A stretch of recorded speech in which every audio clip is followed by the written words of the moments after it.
नमस्कार, नेपाल टाइम्स ट्रेडिङमा यहाँलाई हार्दिक स्वागत छ। म जिना कार्की। सायदै कसैका लागि पनि अहिले रुस र युक्रेन बीचको युद्ध र यसबाट विभाजित भएको विश्वको विषय नयाँ होइन। अहिले कोही युक्रेनको पक्षमा त कोही रसियाको पक्षमा, कोही कतै पनि नखुली मौन रहेका छन्। तर मौन रहनुलाई अहिले भइरहेको घटनालाई स्वीकार्नुका रूपमा पनि लिने गरिन्छ। यसका उदाहरण बनेका छन् भारत र चीन।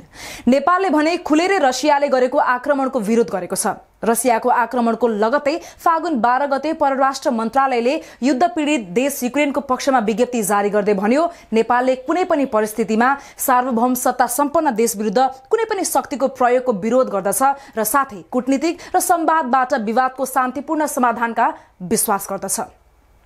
कतिपयले नेपालको यो अडानको विरोध गरे। यो नेपाल आफैले अवलम्बन गरेको परराष्ट्र नीतिको विरुद्ध भएको विश्लेषण पनि गरियो।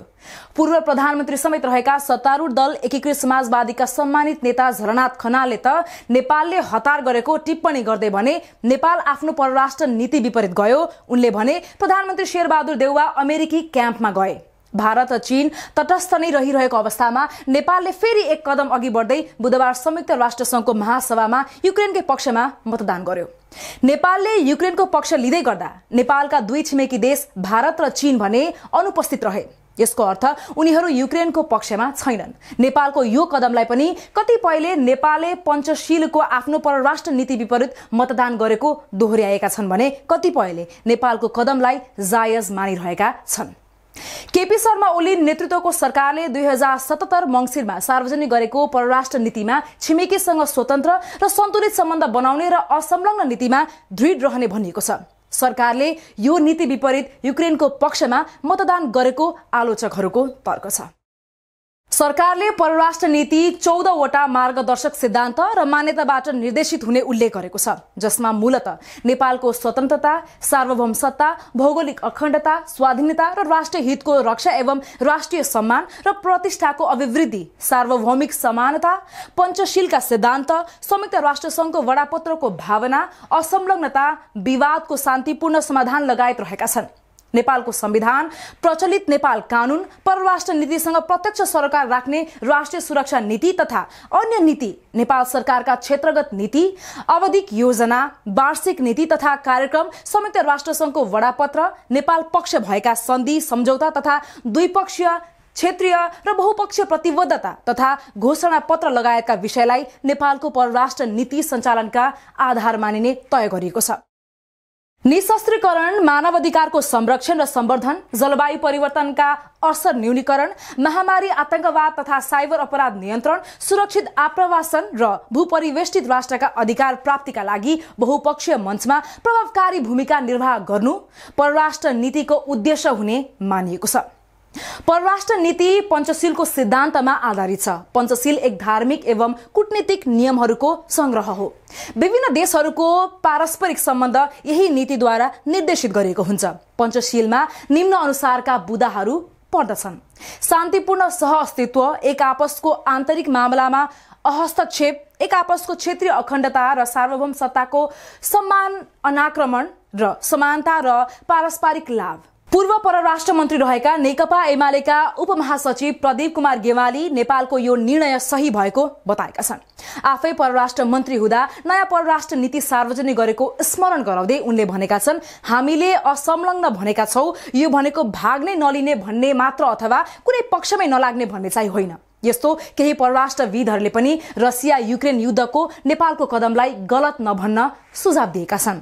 नेपालको कदम आफूले अवलम्बन गरेको परराष्ट्र नीति अन्तर्गत नै रहेको उनीहरूको तर्क छ। उनीहरू बलियाले दुब्लालाई प्रहार गर्नु पञ्चशील अन्तर्गत नपर्ने बताउँदछन्।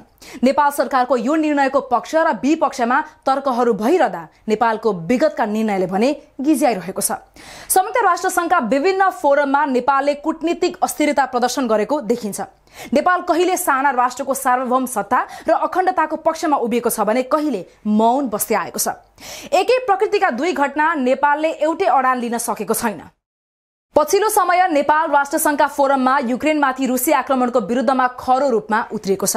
रुसले युक्रेनमाथि सैन्य आक्रमण सुरु गरेकै दिन 2022 फेब्रुअरी 24 मा नेपालले एक विज्ञप्ति जारी गर्दै युक्रेनको पक्षमा उभिएको हो। त्यसयता नेपाल निरन्तर राष्ट्रसङ्घका फोरममा रुसको विपक्षमा र युक्रेनको पक्षमा उभिँदै आएको छ। यो बीच प्रधानमन्त्री शेरबहादुर देउवाले अमेरिकी विदेश मन्त्रीलाई पनि आफूहरू युक्रेनको विषयमा अमेरिकाको साथ रहेको बताए।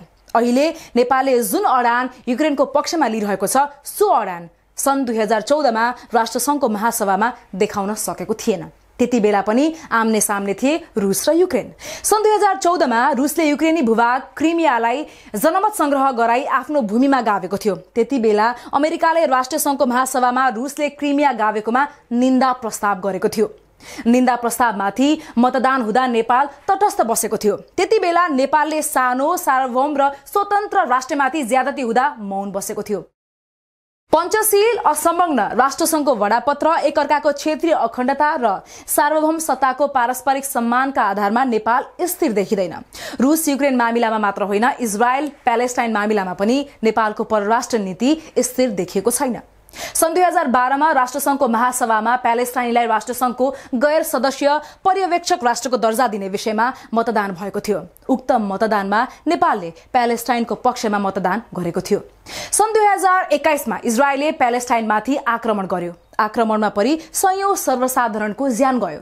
राष्ट्रसङ्घको मानवाधिकार परिषदले छानबिन गर्न अन्तर्राष्ट्रिय आयोग गठन गर्ने प्रस्ताव गर्यो, जहाँ नेपाल तटस्थ बस्यो।